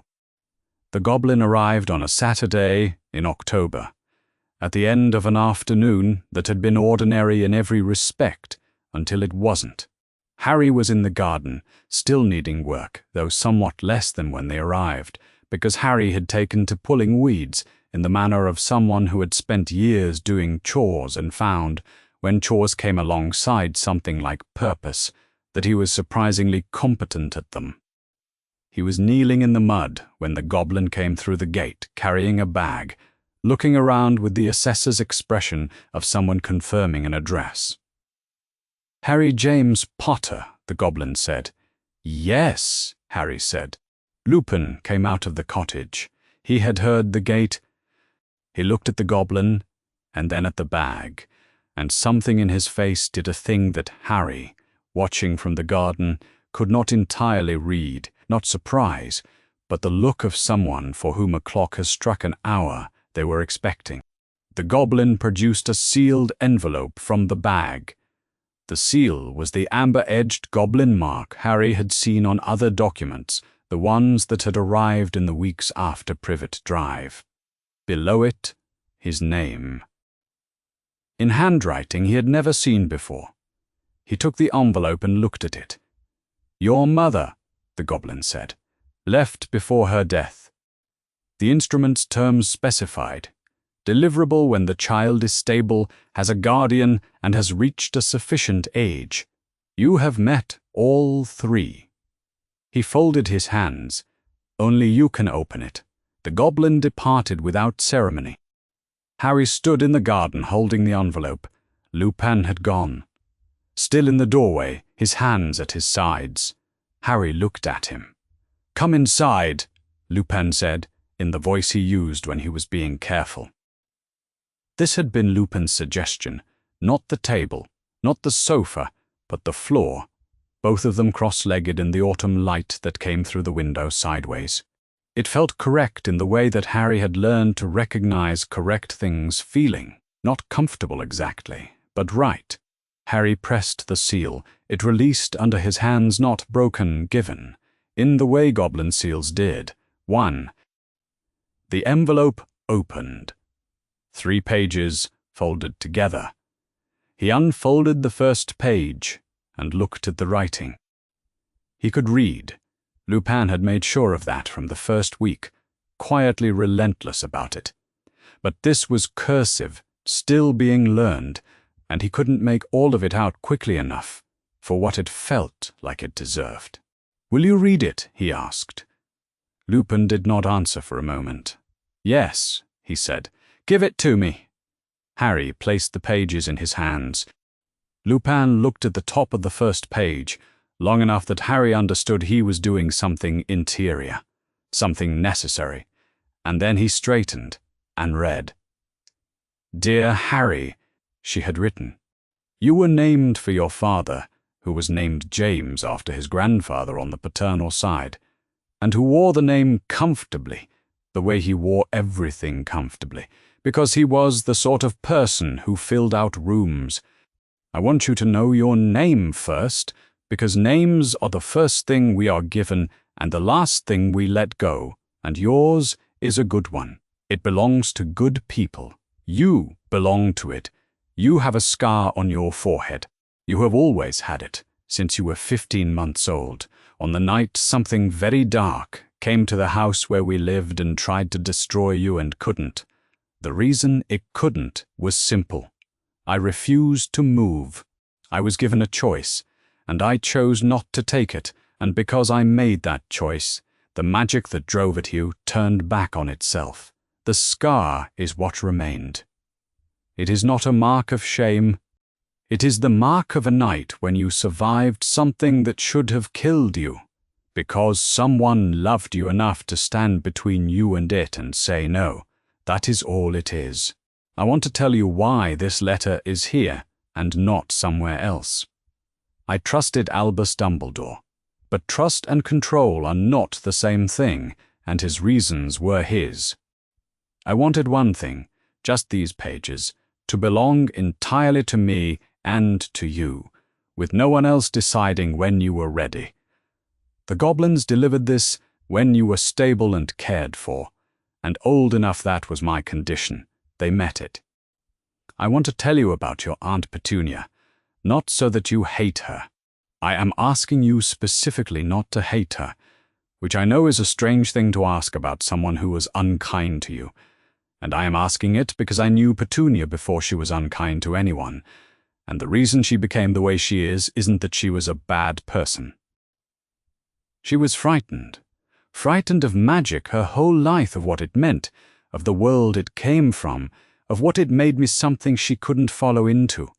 She wrote to Dumbledore once, asking to come to my school. He said no, and she was too young to understand that the no was a decision about circumstances and not a decision about her worth.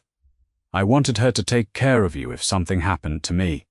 I thought the blood between us, her blood, my blood, the old magic of it, would be enough.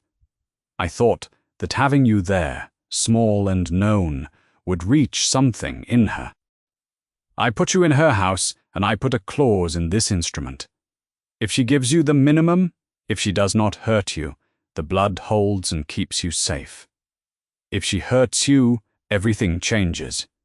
I'm sorry she hurt you. I am not surprised, not because she is cruel, but because fear held long enough becomes something else. I hoped I was wrong about what she might become. I was not. I want to tell you that the things that happen around you that you can't explain, objects moving when you're angry, weather agreeing with your moods, things that arrive without asking and leave without explaining, those things are not broken. Those things are you. I used to turn my teacher's hair colors. They didn't expect when they were unfair to me. It simply happened because I was a child who had been treated unjustly. And magic is not neutral about injustice. You come from people for whom magic was not neutral about injustice. I want you to know that. I want you to be proud of it. I don't know what you'll become. I wrote this when you were 15 months old and will not be there to watch. I know only what I can know, that you were loved before you could speak, wanted before you existed, cared for by good people in the way that matters, good when it cost them something, good when it was inconvenient, good when looking away would have been easier. Love doesn't stop when people die. It finds other places to live. It lives in Remus, who was terrified of this, and came anyway. It lives in a man named Severus, who is difficult and cold, and watching over you whether you know it or not, in the way that people who cannot be warm sometimes watch over the things they love most. It lives in the Goblins, who honored this instrument without question, because they said they would, and they keep what they are given. It lives in this letter, which found you, which woke when it was supposed to, and arrived when you were ready. You are ready, Harry. You have been ready for a long time. I love you. I have always loved you. Your mother. Lady Lupin folded the pages. His hands were steady. He had a particular practice of steadiness. Harry had observed it across months. That was not the same as not feeling things. It was feeling things held with both hands very carefully, which was different. Harry sat for a long time without speaking. He didn't cry immediately. He had learned in 7 years to hold things before responding to them, to put them somewhere they could be examined before anything else happened. He sat with his mother's letter the way he sat with the important things, quietly, with his full attention, letting the weight of it be what it was. Then he asked, did she know she was going to die? Lupin was quiet for a moment. No, he said. She knew she might. There's a difference. Harry thought about this. He could feel the difference knowing something will happen and knowing it might, and writing letters anyway. Leaving things behind, not because you were certain you'd be gone, but because you were certain they would need them if you were. She was very thorough, he said. Yes, something in Lupin's voice went still, the way a surface goes still when wind drops. She always was. Harry held out his hand. Lupin put the pages into it. Harry looked at the handwriting. 3 pages. The cursive he still couldn't quite read. The writing of someone who had pressed harder than necessary, who had ideas faster than her hand could catch them. He held the pages in both hands. Outside, October was doing its ordinary work, the hills going grey at their edges, the fog coming in off the fields, a light in the kitchen that Lupin had left on. The cottage was as it had been when Harry woke up this morning. He was not the same person who had woken up in it. He did not put the letter down. December came to the cottage the way it came to hill country. In the colour of the grass first, then the quality of the light, then the cold, which arrived with finality and stayed. Harry had not experienced a proper winter before. The Dursleys had had central heating and had not extended it to the cupboard under the stairs. He told Lupin this once. in the careful tone he had learned to use for information likely to produce a complicated expression. Lupin had the expression. Then he bought a better blanket. 8 months. Harry had been here 8 months, which was longer than any arrangement he had been part of, and this one showed no signs of ending. Still at 7, a fact he turned over regularly to make sure it was still true. He was different from the boy who had arrived in spring with almost nothing and a bruise he hadn't known how to account for. He knew this because Lupin had committed from the beginning to treating him as someone capable of understanding true things, that his parents were a witch and a wizard who had loved him and been killed. Not in a car crash, not by accident, but deliberately by something that had tried to kill him as well and hadn't managed. He knew there was a scar on his forehead that was the mark of that failing. He had read his mother's handwriting. That last one was the change that felt largest. He had been a child with no history, or rather a history replaced with a worse one, and now he had a mother who had written 3 pages of cursive to tell him things she needed him to know. He held this differently from everything else. He had also learned that his accidental magic followed a logic he was beginning to map. Emotion was the engine. Anger moved things. Joy made light, sadness made cold. Lupin had noticed, he suspected, but had said nothing, waiting to be told. On a Thursday in December, he was thinking about the letter and the kitchen window frosted over in snowflake patterns. He stared at it. Lupin said, from behind the kettle. I didn't mean to, Harry said. No, but it's rather beautiful. It was, in fact, rather beautiful. He thought his mother would have known about this. The letter said she turned teacher's hair, unexpected colors when they were unfair to her. Not on purpose, but because the emotion found a direction, she would have recognized the principle. He left the frost where it was. Snape arrived on a Saturday afternoon in December. Not invited, exactly, but not unexpected. Lupin had made tea. He had not warned Harry. He was tall and thin, pale-skinned with dark, lank hair and dark eyes and a hooked nose, dressed in black, in the manner of someone who had made an early decision about his appearance and thereafter declined to revisit it. His expression, when Harry opened the door, moved through several things very quickly and settled on nothing, which was its own expression. He stepped inside without being asked, left wet boot marks on the flagstones, and handed a small brown paper package to Lupin without explanation. And without making eye contact, Professor Snape, Lupin said, Lupin. The way he said it was the way you said the title of a book you had not expected to have to read again. I won't stay. He didn't. He stood in the sitting room with his coat on for the duration of the visit, which was brief. Harry watched him from the kitchen doorway with the observational patience he had developed at Privet Drive, where watching adults carefully had been a useful survival skill. Snape did not resemble any category of adult Harry had previously encountered. He was not worn. He was not going to become worn. But the way he looked at Harry was not the way the Dursleys had looked at him, as something that had inconveniently arrived and was unlikely to leave. He looked at Harry the way you looked at a thing that mattered to you in a way you found inconvenient, a responsibility you had not chosen and were not putting down. Harry filed this. He was not sure yet what shelf it went on. Lupin and Snape exchanged a short sequence of sentences on a topic Harry was not close enough to catch. Snape left. His boot marks went back the other direction, across the flagstones. Lupin opened the package at the kitchen table. Inside, a small wooden case, holding 12 glass vials, 2 clean mixing sticks, a small scales with copper pans, and a card with instructions for a beginner's introductory preparations. No note. Harry looked at the case.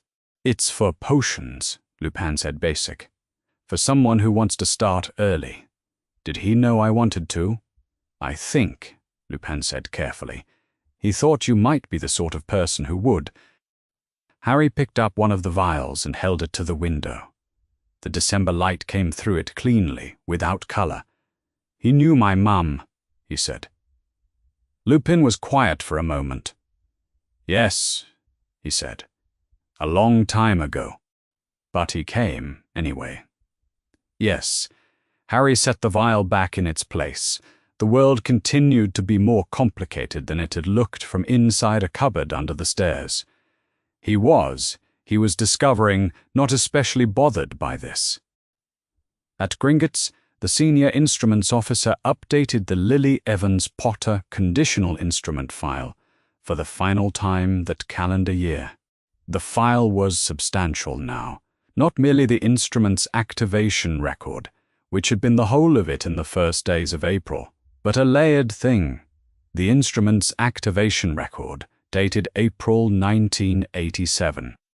The guardianship transfer documentation including the Goblin. Summons, 3 of them, to Lupin, to Dumbledore, to the Ministry's receiving office. The formal filing to the Ministry of Magic regarding Sirius Black's imprisonment, dated April 1987. The Ministry's response, dated 2 weeks later. 7 pages of bureaucratic circumlocution that meant, in the annotated Goblin record, nothing. The senior instruments officer's margin note, "Non-existent proceedings cannot be sealed." It was written in the precise small script of someone who had been keeping records since before the ministry existed. The Weisengemot's outcome, October 1987. Guardianship confirmed with conditions. McGonagall. As formal full-moon carer, effective, immediately, the delivery record for the letter to Harry Potter, November 1987.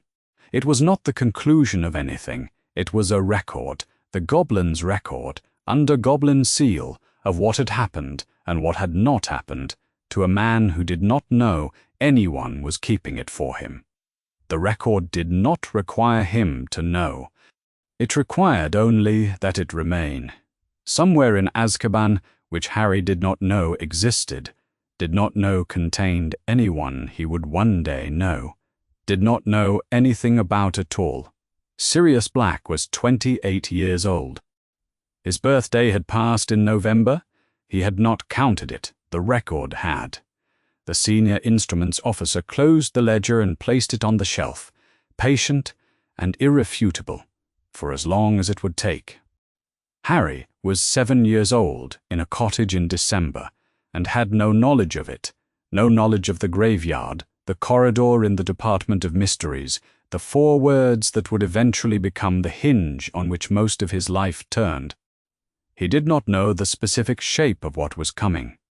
What he knew instead, that Lupin took his tea without milk, that the hills went blue in the late afternoon before dark, that Lupin said good morning every day, and meant it, not as performance but as acknowledgement. He was beginning to understand the difference. It was the sort of understanding you could only build from materials that were actually there. Lupin was at his desk with papers. He had found a small tutoring income. 3 students, enough. And Harry was on the sitting room floor with a book about magical plants. The ceiling above him was still frosted in the pattern he had made on Thursday, snowflakes Lupin had not asked him to clear away. The prophecy existed. Voldemort was a wraith. The Blood Ward was gone, but the threat it had been meant to address was years and years away, and the world was not just at this moment ending. Lupin was watching him. Not with wariness, not the watching of someone braced to fail at something, but with the quality you had when you had been surprised into caring for something you had not expected to care for, when you had believed yourself no longer capable of it, and had been wrong about that in the best possible direction. Harry turned a page. He was thinking in the loose way of someone who is doing something else and not attending to their own thoughts, about the letter, about the part at the end. Love doesn't stop when people die. It finds other places to live. About the frost on the ceiling, which his mother would have recognized, about the fact that his name was Harry James Potter, and his mother had known he would need to hear it, and had made sure. He turned another page. His name was Harry James Potter.